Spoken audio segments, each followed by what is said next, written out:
Hi అండి, good evening. ఈరోజు నా మినీ వ్లాగ్ ఏంటంటే నిన్న ఆఫ్టర్నూన్ నా లంచ్ అనమాట.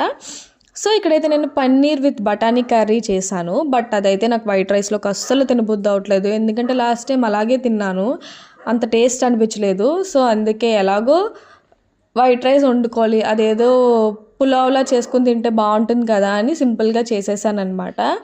పన్నీర్ని ఎంజాయ్ చేయాలంటే మంచిగా ఇలాంటి పులావ్తో తినాలి, లేకపోతే నాన్స్ రోటీస్తో తింటే టేస్ట్ భలే ఉంటుంది. ఏంటి వెజ్ పులావా అనుకుంటాం కదా, చికెన్ పులావ్ టేస్ట్ దాందే, వెజ్ పులావ్ ఇలాంటి పన్నీర్ కర్రీ కాజు కర్రీస్తో తింటే దీని టేస్ట్ దీనిదే, దీని టేస్ట్ దానికే ఉంటుంది కదా.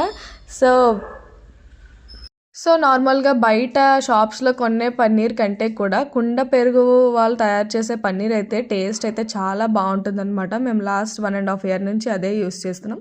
సో ఇది వీడియో.